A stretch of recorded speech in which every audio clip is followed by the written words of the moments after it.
So good afternoon, everyone. I would like to welcome you to this year's Alice Roth lecture. So this lecture series was established in honor of Alice Roth, who was the first female PhD student at ETH. So she finished her PhD in 1938 and was awarded the silver medal. And her thesis was on approximation theory and complex analysis. So, I mean, there is a nice sort of video about her life made, which you can find on the ETH website. So before I introduce today's speaker, I would like to thank Marcela Krämer and Nadja Brilka for the excellent work that they have done in organizing this lecture. Thank you.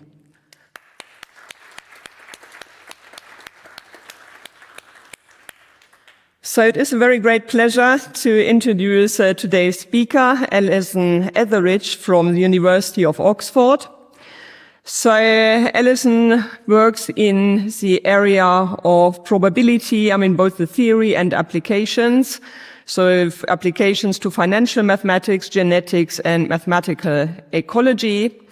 So she was educated at Oxford, or she's now working at Oxford and is a fellow of Magdalen College. And she was educated at Oxford and McGill in Montreal.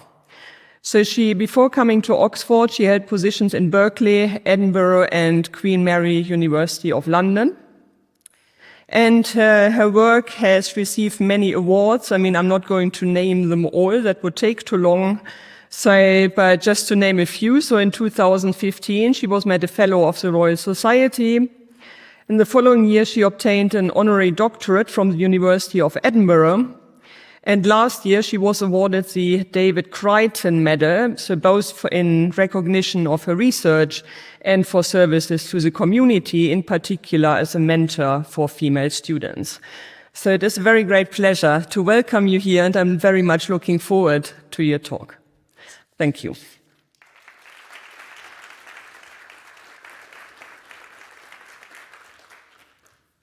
Thank you very much indeed for not making it even more embarrassing.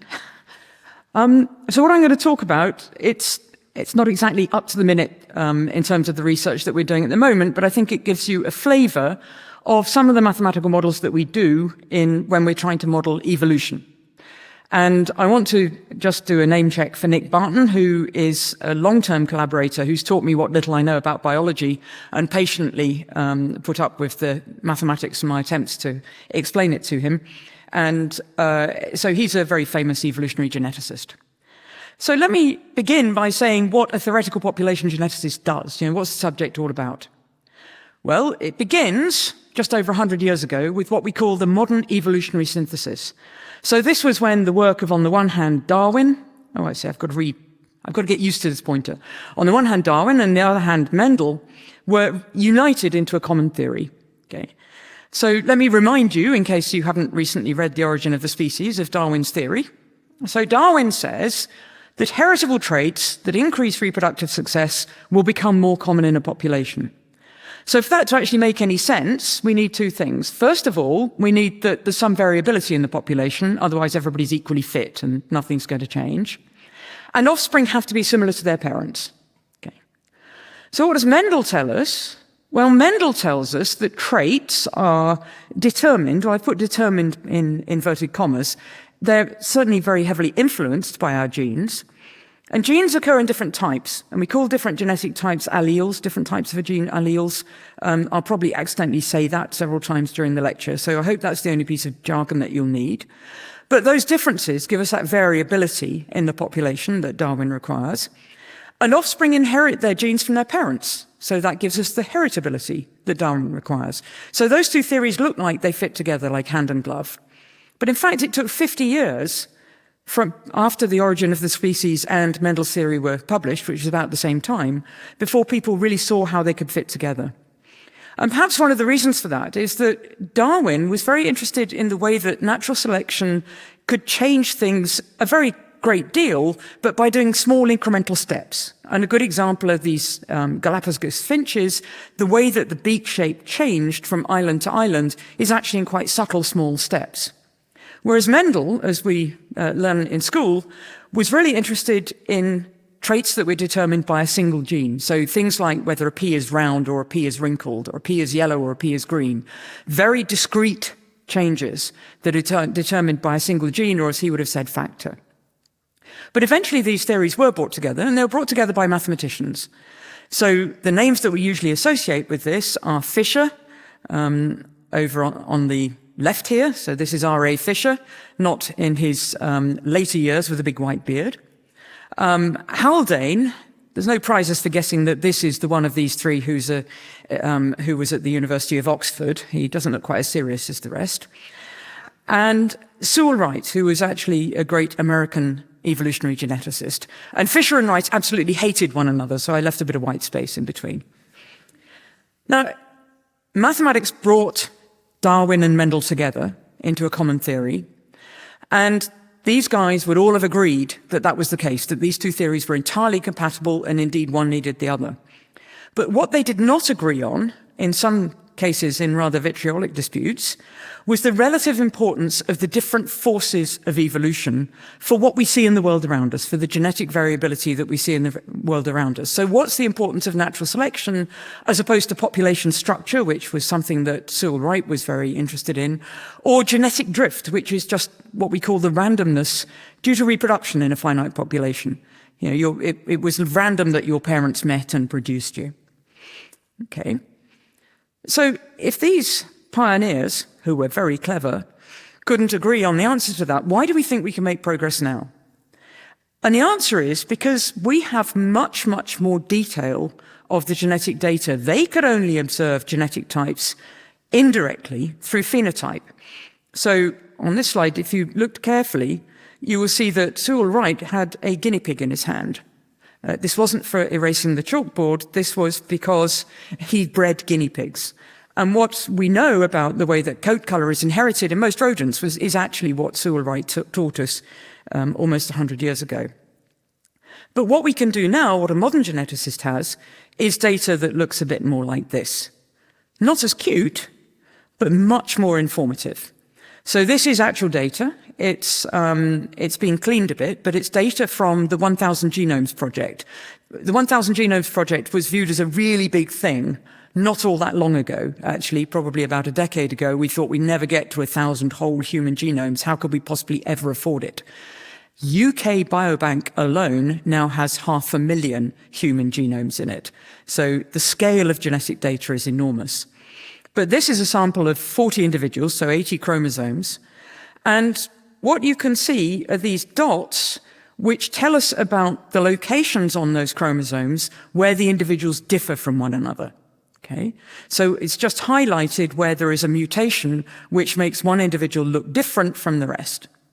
And what a modern geneticist does is they take data like this, and indeed this was data that was cleaned by Jonathan Marchini when he was in Oxford for analysis. And what they do is that they use those differences to infer something about how related the individuals in a sample are. So these individuals here are more closely related to one another than, for example, they are to the individual at the top, because they share a large number of mutations. And what one tries to do is infer the relatedness between genes that individuals carry. How many generations do you need to trace back before a gene that I carry is identical to a gene that Sarah carries, for example? When do we have our most recent common ancestor?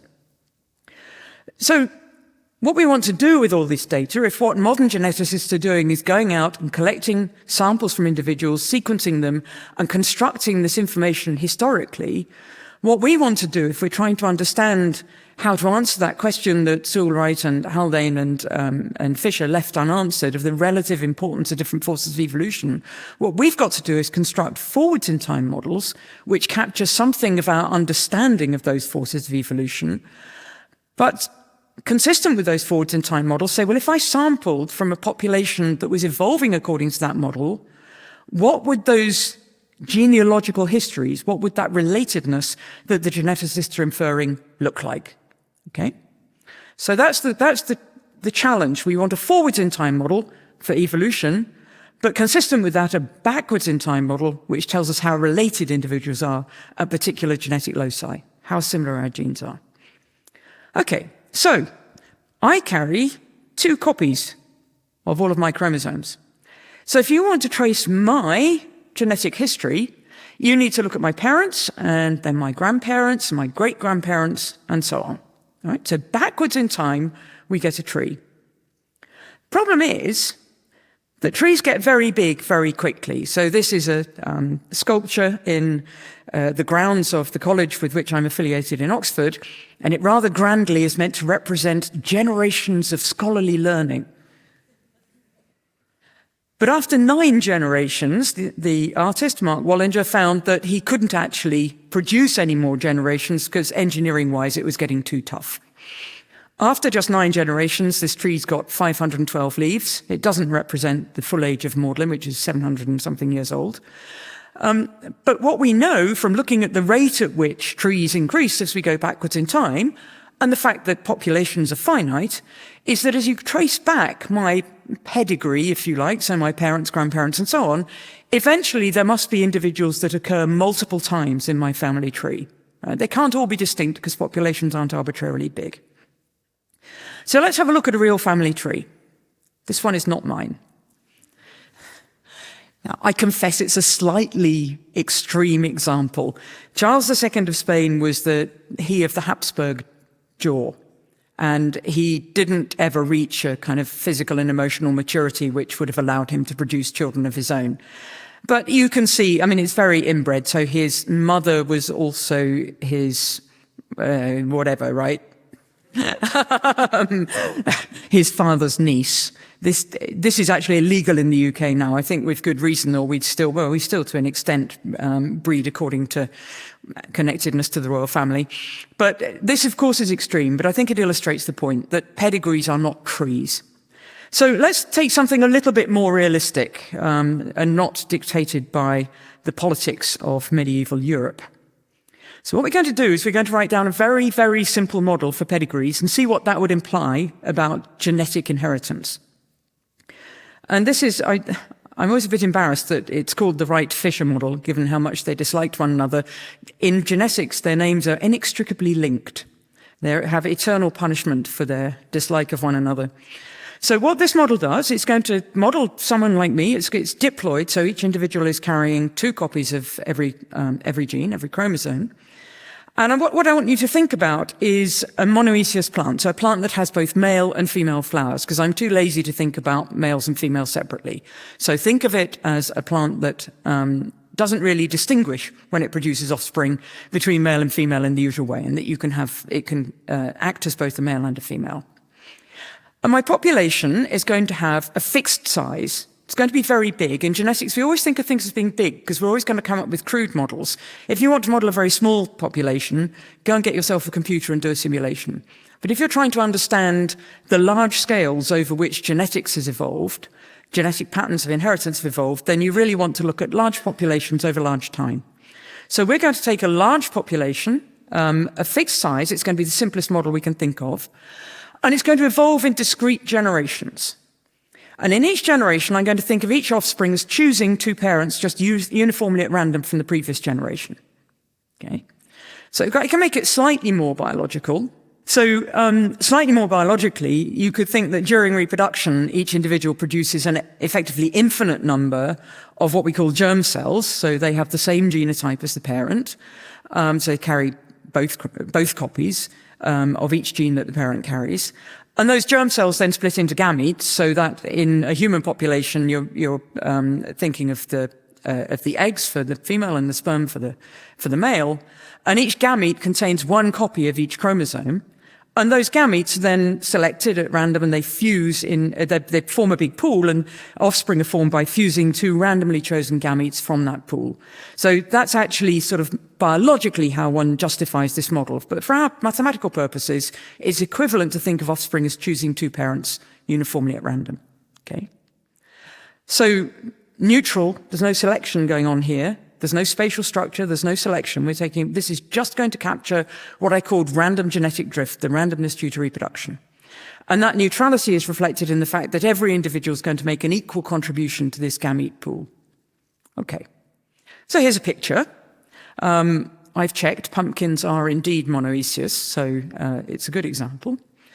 And what we have is here we've got a sample of 5 individuals, and for each I've just plotted 2 lines picked uniformly at random to 2 distinct parents in the previous generation. They don't have to be distinct, but for our purposes they're distinct.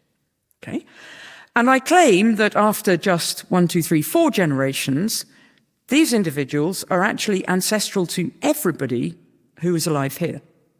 Okay. That's slightly hard to see from the picture, so I helped by colouring in and seeing who's descended from this individual in the top right, and you can trace down and everybody gets coloured in at the bottom.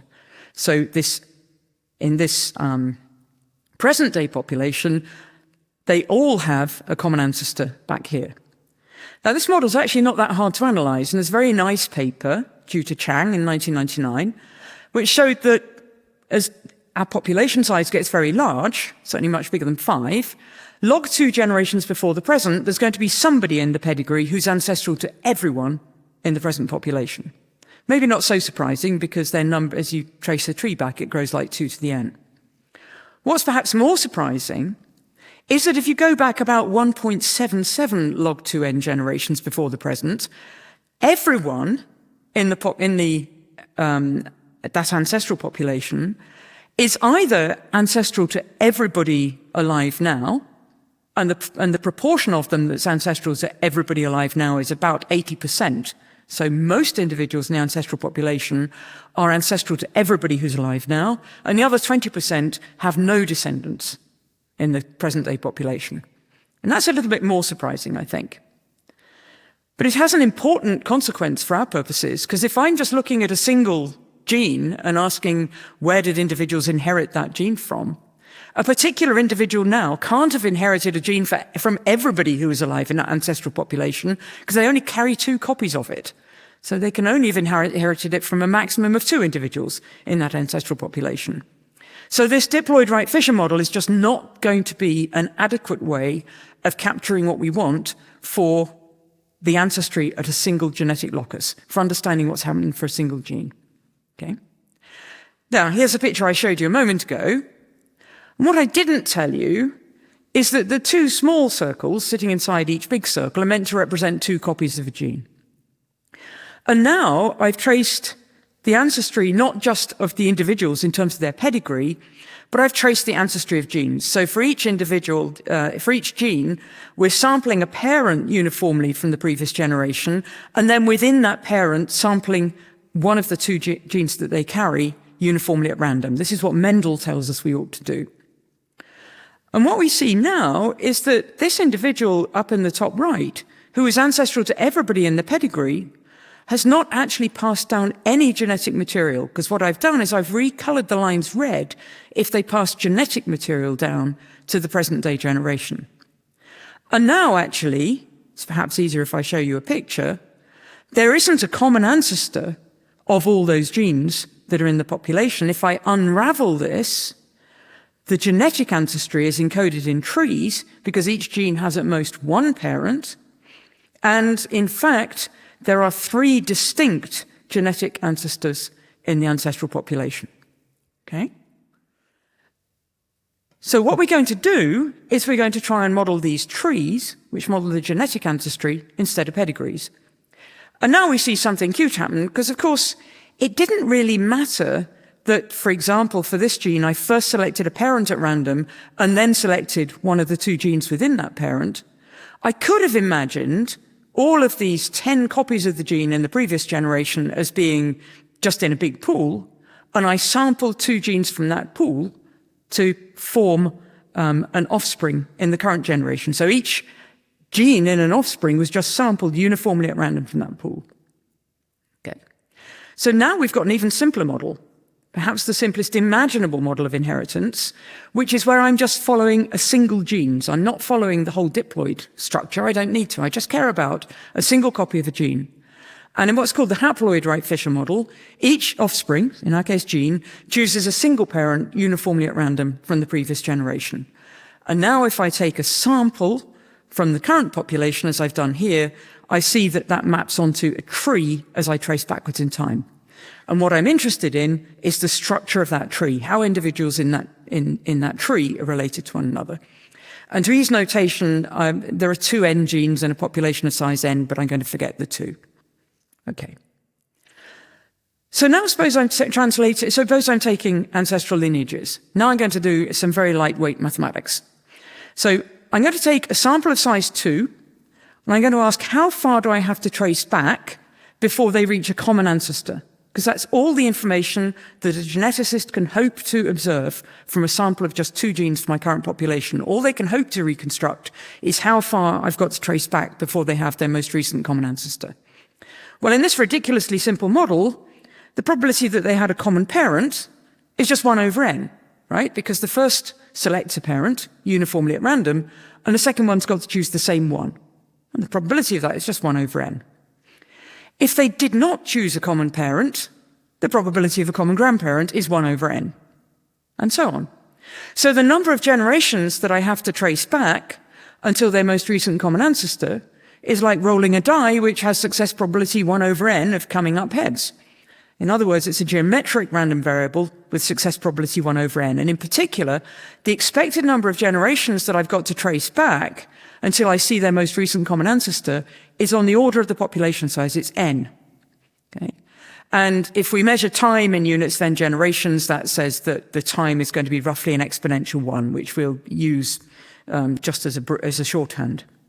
But what I want you to do is contrast that to what we saw for pedigrees. In the pedigree, after log 2n generations, we got the most recent common ancestor of everybody in the population. But the most recent common genetic ancestor of an individual was about n generations ago, much, much bigger. Log n is never bigger than 10. Right? A famous quote from Oxford, which shows what sort of a university I come from. Okay. Well, I've cheated a bit, right? Because I've only told you so far about a sample of size 2. Let's think about what happens if I take a larger sample from this very simple, this simplest imaginable model of inheritance. So suppose I take a sample of size k, and let's think about the different things that can happen. Well, if there are currently j ancestral lineages, there are a number of other things that could happen. One thing is that 2 distinct pairs of lineages could, in a single generation, merge into separate parents. Well, the chance of that happening is the number of ways of choosing those pairs that are going to merge. So that's j choose 2 times j minus 1 choose 2. And then the chance for each of those pairs, they choose common parents, and those are distinct common parents. So that's that 1 over n and 1 over n minus 1. And this is, roughly speaking, I wouldn't swear by the factor 6 because I worked it out, but it's on the order of 1 over n squared times j choose 4. Right? So j to the 4 over n squared. On the other hand, the probability that we see a 3 merger, so something else that could happen, would be 3 or more lineages coming together into a single parent. And the chance of that, well, it's the number of ways of choosing the 3 lineages to merge, which is j choose 3. So it's 1 over n squared, because it's the same argument as we used for pairwise mergers. The first chooses a parent. That can be anyone.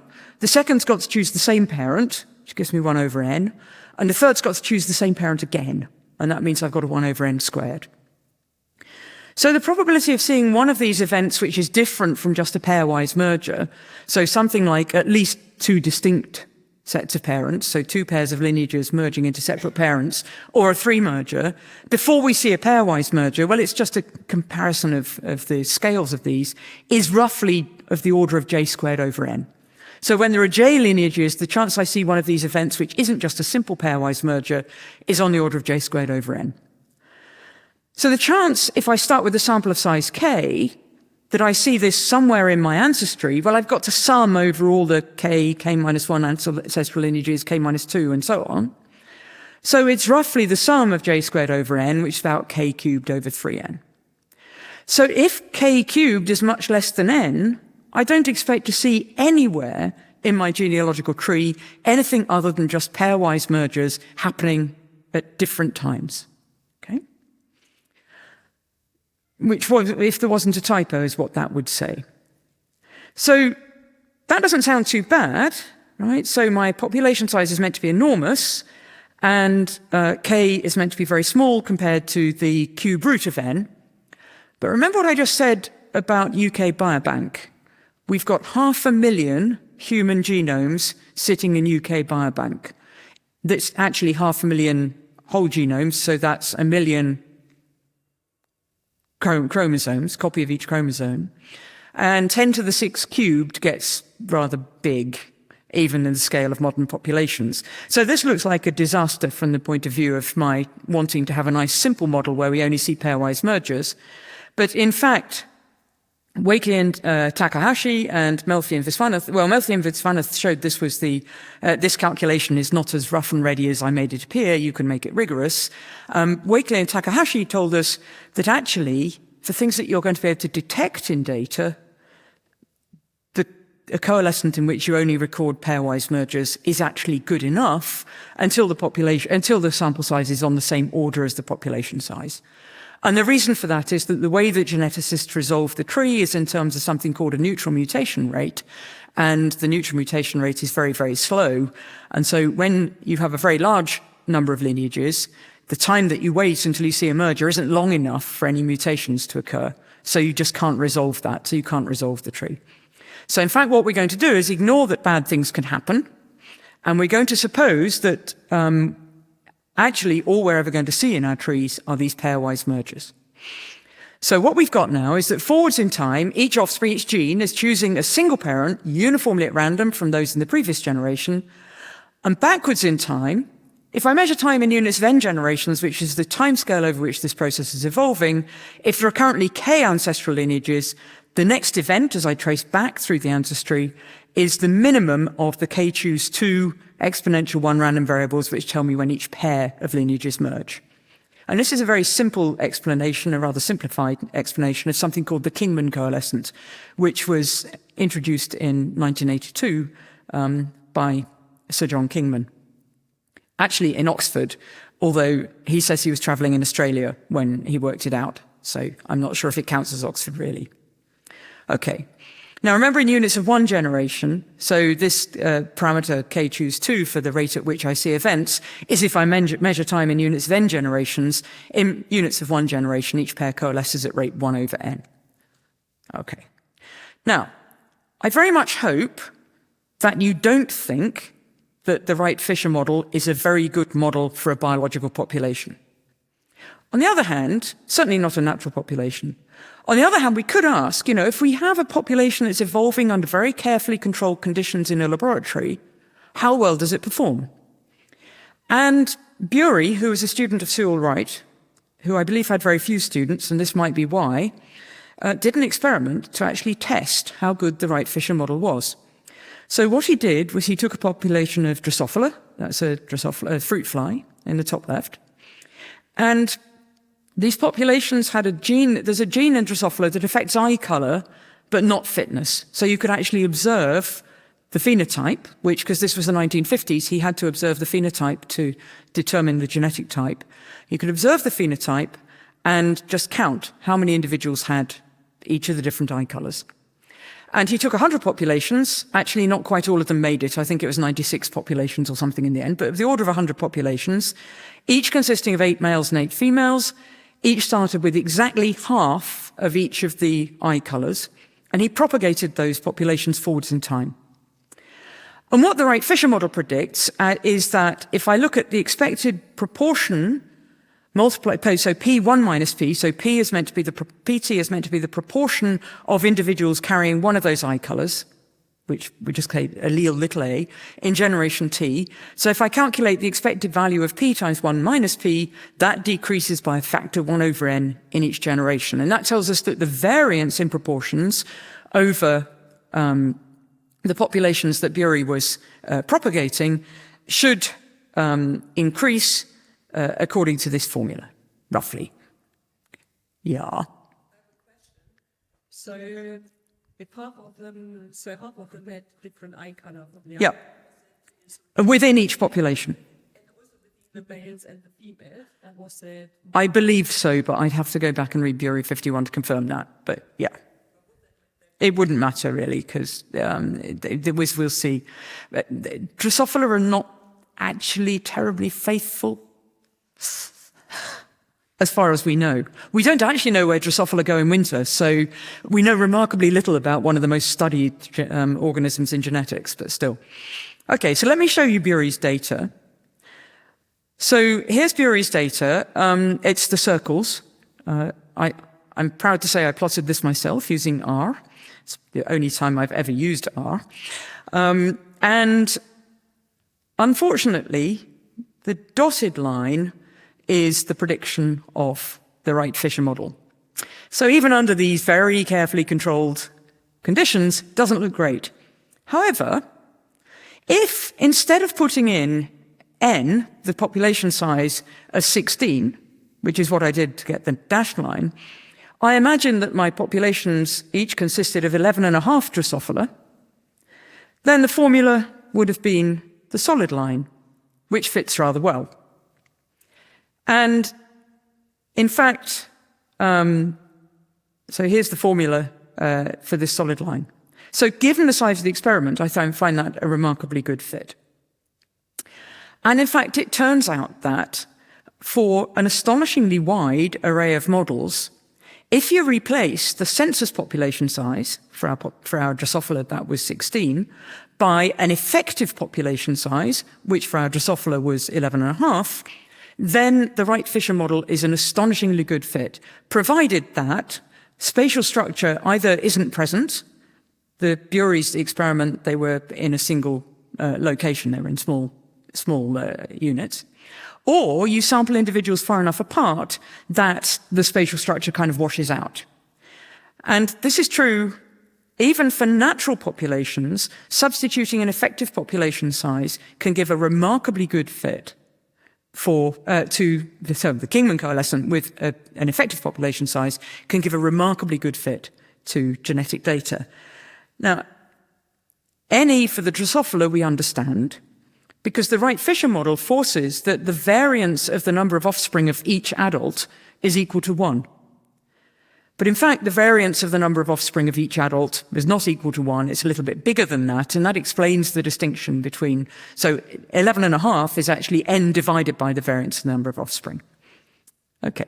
But I should say that this works, this approximation works if you sample humans, if you sample Drosophila, if you sample almost anything, actually. It's astonishing, but only if you sample in such a way that the spatial structure isn't going to matter. And NE can be vastly different from census population size. So NE for humans is about 10 to the 4. N for humans, of course, is nearly 10 to the 10 now. So somehow, this fudge factor, this effective population size, is capturing selection, population growth, spatial structure, you name it. And what we'd really like to understand is how and why and, how does it all work? And what I've spent a lot of my life working on, ever since I met Nick Barton, in fact, has been spatial structure, trying to understand what influence spatial structure has. Now, we weren't the first to think about doing spatial structure. This goes back to, Wright himself, but the most popular model probably goes back to Kimura in the 1950s.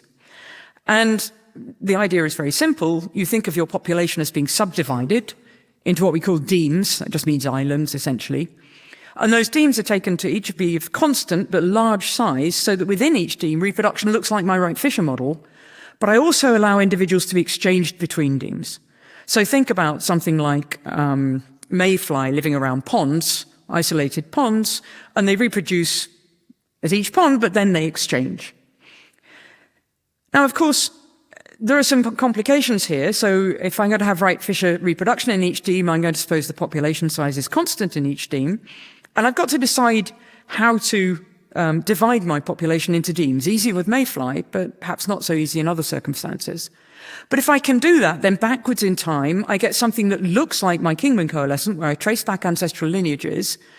When they're within the same deme, they coalesce at rate k choose 2, where k is the number of lineages within the deme, but when they're in different demes, they can migrate around. They can only coalesce when they're in the same deme, but lineages can now migrate from one deme to another.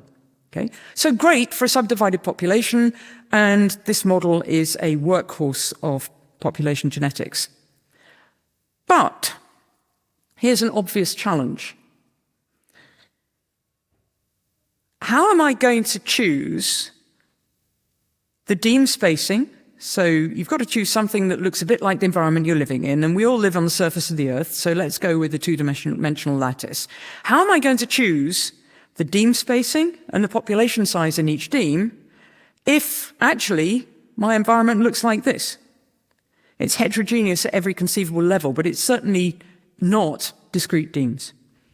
And the very simplest thing we could try to do is actually ignore the lakes and the mountains and just for now try to think about how do I even model a population in a spatial continuum. And again, we weren't the first to think of this, and our old friend Sewell Wright teamed up, well, he didn't team up, actually, independently of Gustave Malacot, a French population geneticist, introduced a model in the 1940s, I think, which tried to capture the idea that actually individuals don't live in discrete Deans, they're scattered across a two-dimensional space. And what Wright and Malacot did was they said, well, let's suppose that they're uniformly scattered according to what we'd call a Poisson point process these days. And what's going to happen is we're still going to use discrete generations. And in each generation, each individual is going to produce a Poisson number of offspring with mean value 1. Okay? That's not so far removed from our Wright-Fisher model. If I let n go to infinity, the number of offspring of a single individual in my Wright-Fisher model will converge to a Poisson 1. Okay? And where will those offspring fall?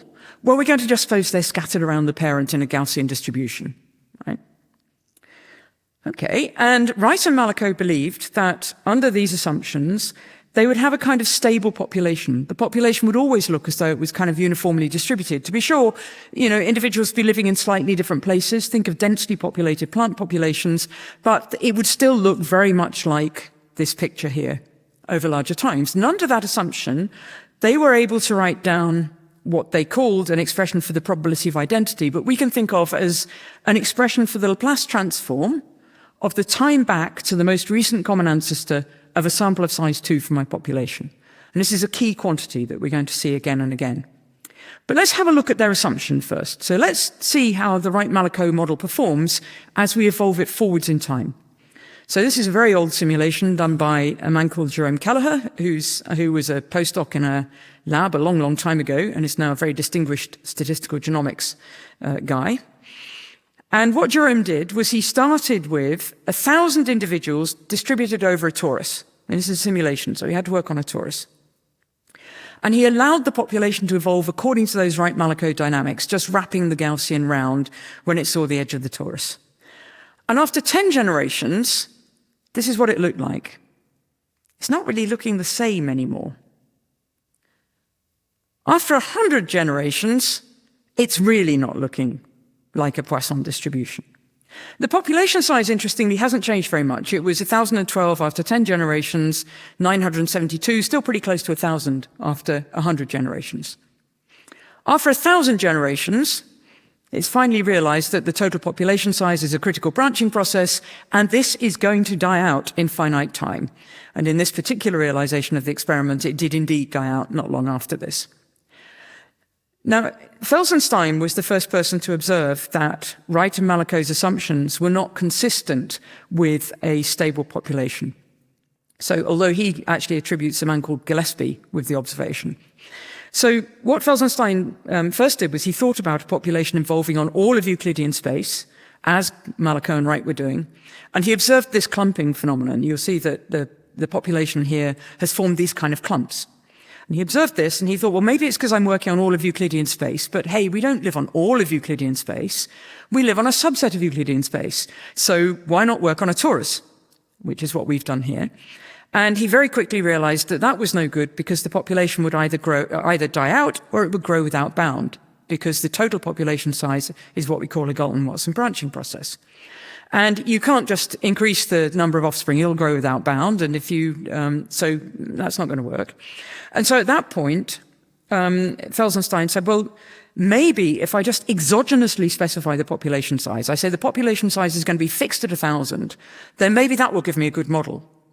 But we can already see that that doesn't work either, because for the first 100 generations, the population size didn't change very much, but we still saw this clumping. And at that point, Felsenstein said, okay, I give up. And he dubbed this problem the pain in the torus. Okay. On the other hand, so in 1 or 2 dimensions, the population is going to exhibit clumping and extinction, whatever you do. On the other hand, I should say one thing. Of course, if I want to overcome the clumping, one thing I could do is I could have the local population size, the local reproductive success of individuals moderated by the local population density. So if the population is very sparse, I let them have lots of offspring. And if it's very crowded, I only let them have a very small number of offspring. The problem is for a lot of models like that, it's very, very hard to say anything mathematical. But we're going to see one where you can say some things. Okay. So Malko write, their model's inconsistent. Their forwards in time assumptions are inconsistent with the formula that they wrote down. The structured Wright-Fisher model, very nice, but doesn't really do evolution in a spatial continuum. On the other hand, if you fit the Wright-Malko formula to a stepping stone model, this is a very old picture, and this corresponds to 3 different population sizes in each deme, if I remember rightly. This is a 2-dimensional simulation. F is the Laplace transform at the time to the most recent common ancestor of individuals, or the probability of identity. And you can see that the Wright-Malko formula, designed for a continuum, works extraordinarily well for predicting this Laplace transform, even for a subdivided population. I'm afraid the paper's so old I can't remember why some of the circles are red and some are black, except that they're off diagonal. Okay. So there ought to be a way to somehow unify these 2 approaches. So let's come up with a model, but we're going to address a lot of problems now. So one problem, genetic diversity is much lower than expected from census. That's the human population size being nearly 10 to the 10, but the effective population size being around about 10 to the 4. Okay, so that's one biological problem we want to overcome.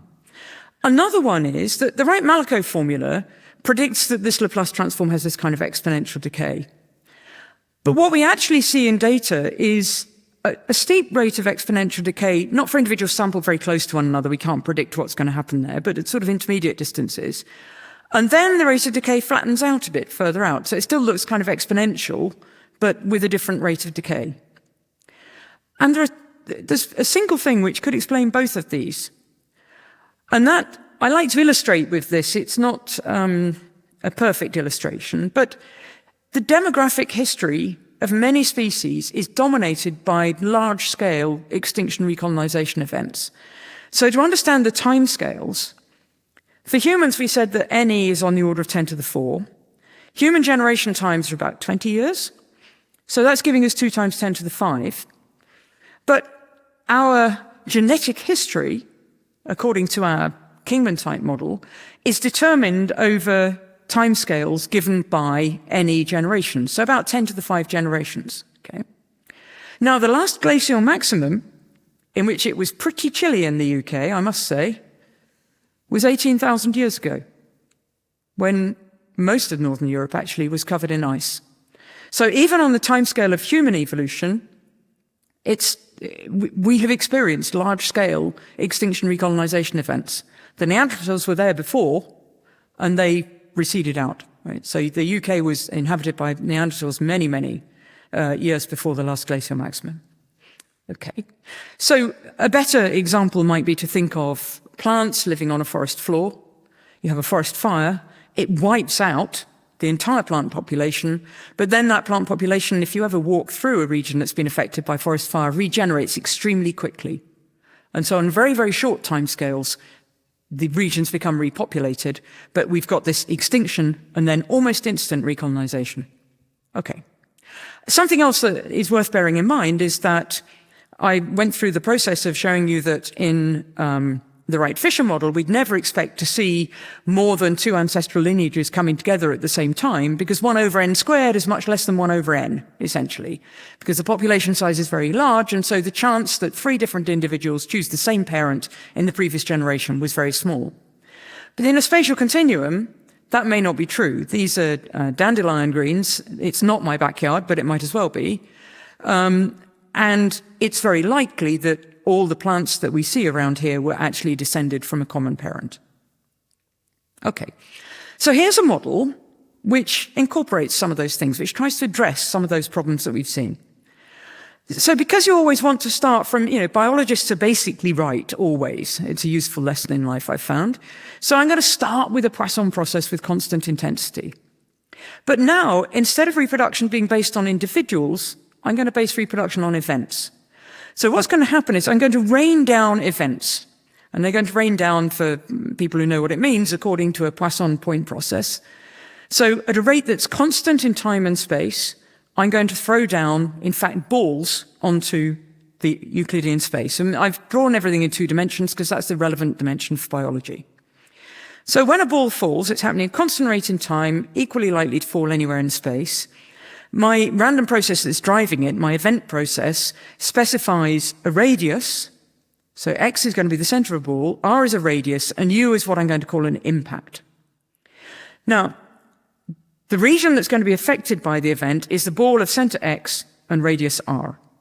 And if that region is empty, I'm not going to do anything at all. But if it's not empty, I'm going to choose a parent from that ball, just uniformly at random from all the parents who are there. Now notice in particular that if the ball is very crowded, my chance of being chosen as a parent is very small. So my reproductive success is going to be very small. This is a way of incorporating a form of density-dependent reproduction into the model. If I'm the only person in the region, I'm very happy. I'm definitely selected as the parent. Okay? And then everyone in the region dies with a probability U, just independently of one another. And new individuals are born, again according to a Poisson process with an intensity which is chosen so they ought to be roughly replacing what we've killed. And we only put offspring within the ball. So the magenta are offspring, and they inherit the type of the parent.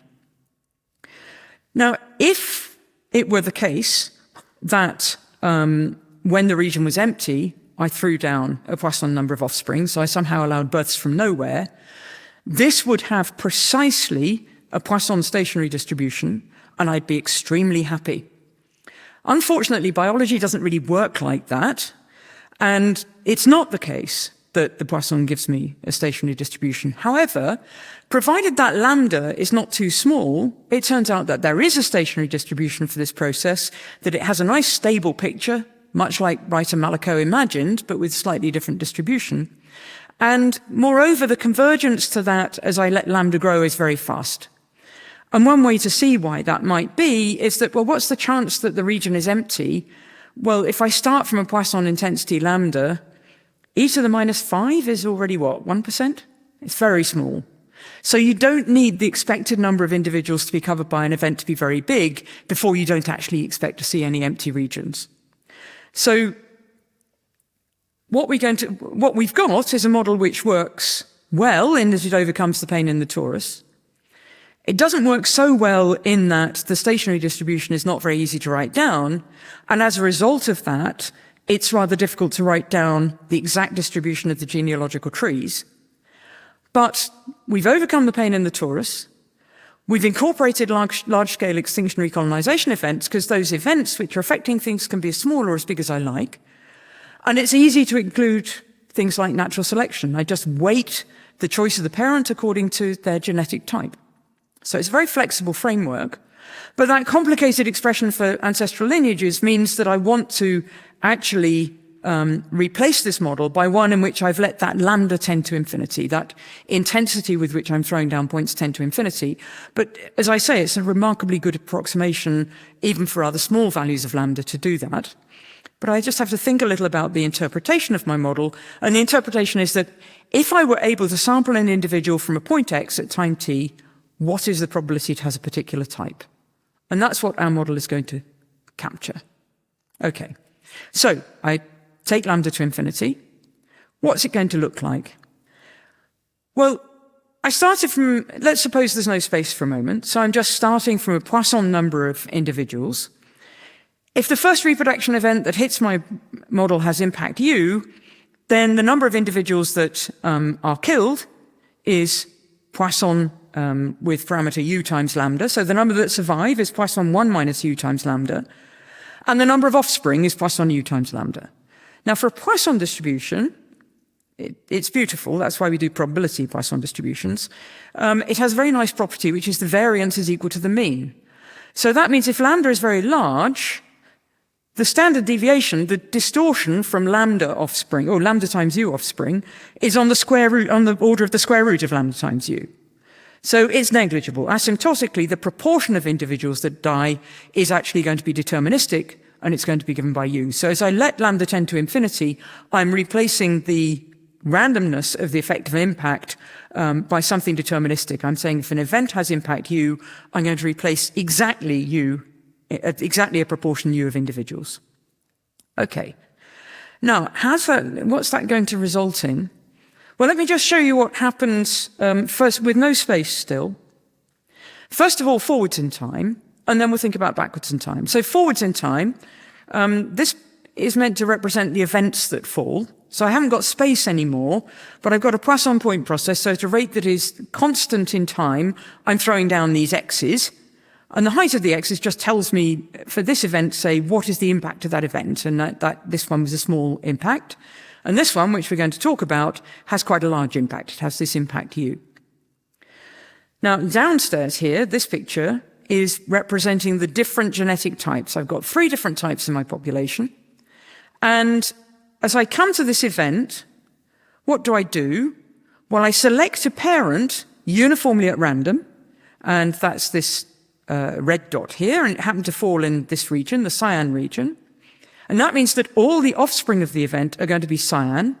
And remember, we know that a proportion exactly U of the population are going to be replaced by offspring. So this cyan portion here, up to height U, are the offspring of the event. The proportion 1 minus U that sit up here, well, they're meant to be the same proportions as we had here. They've just been killed proportionately to their type. Okay, so that's forwards in time, what's happening to different genetic types when I pass through an event. So that was the effect of this event on this population distribution. Yeah. So what's going to happen backwards in time? What's going to happen to my genealogies? Well, here I've taken a sample of 5. And what we can see is that I've just sampled 5 individuals, and I've just thrown down 5 uniformly distributed points.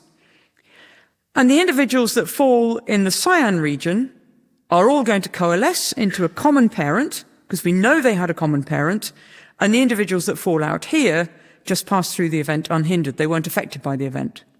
So we have a very simple description of the genealogy, and you can write down formulae if you wish. Not very difficult. Now, the idea of our spatial model is that we do exactly the same thing except with space. So instead of replacing a proportion U of the whole population, now we're only replacing a proportion within the region affected by the event. So our interpretation was that we're going to have the probability that if I sample an individual at the point Z at time t, it is of a particular type. So in other words, I'm modeling what we might call the type distribution at the point Z at time t. Each reproduction event, exactly as before, just affects a bounded region. What do? We pick a point uniformly at random from that region. That's going to be the location of the parent now. We choose a type according to the current type distribution at Z. And then we update the type distribution everywhere in the region by replacing a proportion U. So we kill a proportion U. So that's 1 minus U times what I had before. And we replace that proportion by offspring of the chosen type. And what's important, of course, is that this is for all Y within the region, but that individual of type K was sampled from this single point Z. So if I try and trace ancestry, an individual sampled from here, if it's an offspring of the event, found its parent at this point Z. So its ancestral lineage will have to jump to the point Z. Okay. So that's what happens as lambda goes to infinity. I've now got a very simple forwards in time description, which is just of what the sampling probabilities look like, and backwards in time description of what genealogies look like, just by extending what we did in the non-spatial setting. So what's going to happen backwards in time in the spatial setting is that a single lineage just sits still until it's covered by one of these reproduction events. Poisson process is reversible, so going backwards in time, I just wait till a Poisson event falls on me. At that point, I flip a coin that comes up heads with probability U. If it came up U, I'm an offspring of the event, and I jump to the location of the parent. If it didn't come up U, I just stay put. I don't do anything. And of course, if there are multiple lineages that are hit by the event, all of those that jump to the same point. But this gives me a surprisingly simple description of what we might call the genealogy. So now we've got a simple forwards in time and backwards in time model. Okay. So have we made any progress? Well, let's go back to Wright and Mallico. And remember what I said was that the Wright-Mallico formula says that essentially your probability of identity, so this Laplace transform of the time to the most recent common ancestor, decays roughly exponentially. But then in real data, we see that exponential rate change, and we thought maybe that might be because of large-scale extinction recolonization events. Well, this is plotted on a logarithmic scale, and here's what happens if we have, first of all, just small-scale events that might look like reproduction. No large-scale extinction recolonization on a logarithmic scale, so we just get a straight line. Right? That's what Wright-Mallico says. Something a bit strange happening if you sample individuals very close together, but over reasonable scales, you get a straight line. Similarly, if I'd only taken large-scale events, you have to move a bit further apart, but you get just a straight line. The large-scale events are meant to model extinction recolonization. If I take a mixture of the two, then that's this solid line, and I get exactly what we see in data. A rapid decrease when we're not too far apart, a slower decrease when we're further apart. So this kind of model supports the idea that that decay really is due to these large-scale extinction recolonization events. Now, that's not real data, that's simulated data. And I want to just finish by quickly showing you something which is real data. So let me first point out that we can very easily modify our model to incorporate all sorts of different relevant biological features, and one of those is natural selection. So I could decide that my Drosophila eye colors, or whatever codes for being mathematically able or whatever, have different relative fitnesses. So I'm going to suppose I've got two different types of my gene, and one of them is just favorable to the individual that carries it. And then to model that, in this model, all I have to do is I have to choose the parent of an event in a weighted way. When an event falls, I'm more likely to reproduce if I'm carrying the favored allele. Right? It's the natural model for natural selection. Okay, and this I have got a movie of this, but it really makes me feel quite travel sick watching it. So I didn't show it. But this is a movie of what happens if I have an entirely unfavored background, that's the lower bit, and the favored allele, modeled here, growing, spreading into it. And all the interesting action, actually, from the point of view of genetics, is happening in this very rough interface, because that's where the interesting genetic ancestry is generated. But I could interpret this not as a favored allele spreading, overtaking an unfavored allele. I could interpret it as a range expansion. I could think of it as a population that's expanding into uncharted territory. So if I take this set S to be very large, then this looks like range expansion. And that's what we're going to see a simulation of, but again, not a movie. I apologize, it's because I made a snapshot. But let me first show you what range expansion looks like in, let me first show you this. I'm going to show you what range expansion looks like in a laboratory population. But let me first say, it's obviously not what our model does, right? Because here is here's a sort of close-up of what patterns of allele frequencies would look like under our model. That's not what, sorry about that. That's not what allele frequencies look like in nature, right? This is obviously not a reasonable rendition. This is what allele frequencies, this is what an expanding population looks like in nature. This is Pseudomonas aeruginosa, very nasty bacteria. You don't want anything to do with it. And Kevin Foster is in the Life Sciences Department in Oxford, and he grew a colony of Pseudomonas aeruginosa. And what you can see here, each of these little rods is an individual bacterium. And you can see that it's a very complex picture. This is the expanding range. This is the edge of the colony. When you get within the colony, you can see they're kind of all pointing upwards, and it's a bit crowded.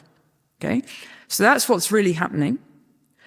On the other hand, when you look over larger spatial and temporal scales, and remember, we've seen that evolution takes place over very large spatial and temporal scales, you start to see patterns emerging. So what you just saw was the edge of this colony, in one of the green bits. But what Kevin did was he took a mixture of two bits, colored. He used a dye to stain, phosphorescence to stain his aeruginosa, two different colors, blue and green.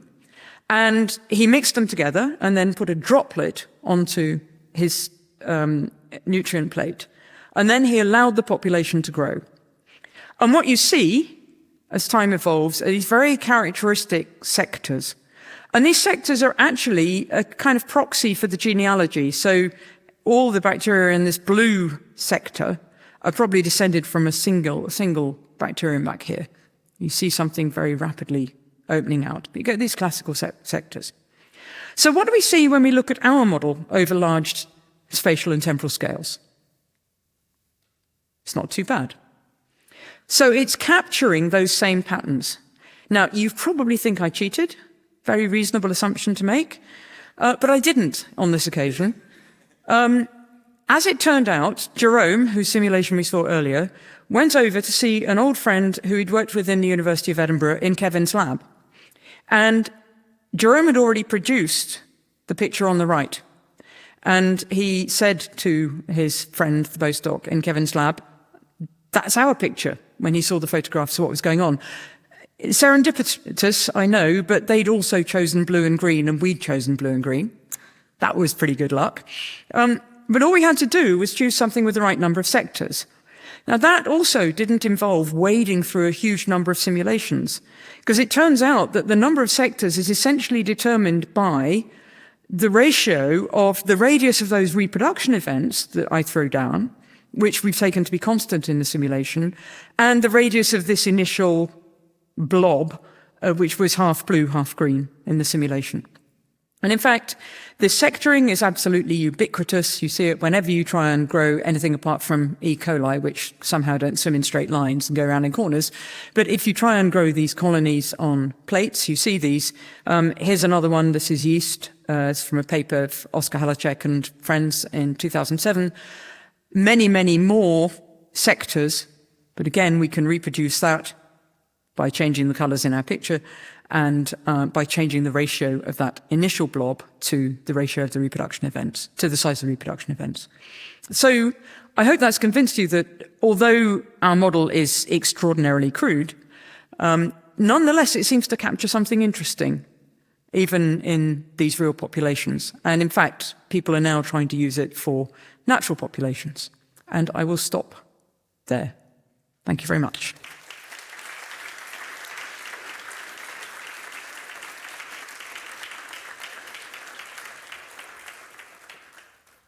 So thank you very much for this really fascinating talk. So you're welcome now to ask questions. Please use, I've been instructed to tell you to please use these microphones. So, are there any questions for Alison?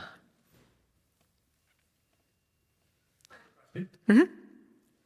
Sure, if this microphone is working. So it strikes me that in these kind of catastrophe and recolonization events, if you have lots of descendants of offspring of one chosen parent, then that group may have less genetic diversity and thus might be less fit. Is that something that you can incorporate into your model, or do you assume equal fitness? You can. And what's rather surprising about genetics is just how much diversity a single diploid individual carries. So it carries half the variability of the whole population in some sense. So yes, indeed, you can. We haven't particularly, partly because we're interested now. So here I've just shown you models for a single genetic locus, because it's easier to show nice pictures, to be honest. Once you start incorporating recombination and the whole chromosome, you discover there's still an enormous amount of diversity, even after a recolonization event. So yeah, you can, but it's not as scary as you'd think. Otherwise, we probably wouldn't have any flowers on the forest floor, right? Are there any other questions?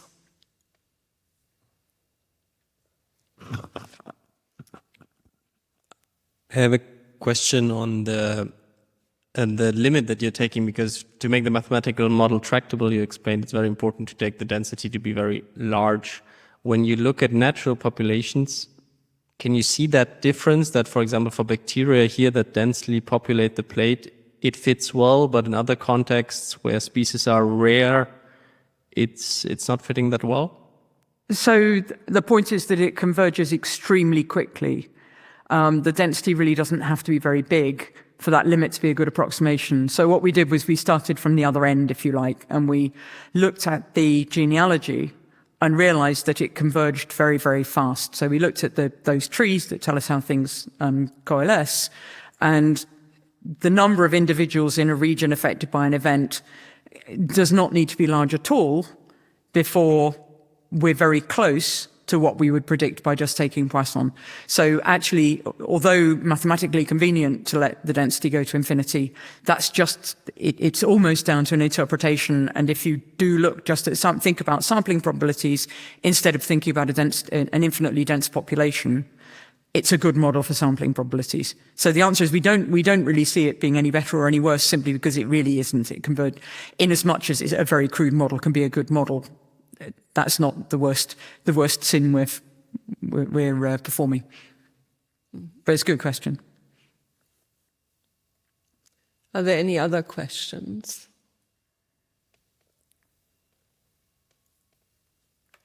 So if not, well, you're all invited to an apéro just outside the Audimax. So let's thank Alison again, I mean, for the really splendid. Yes.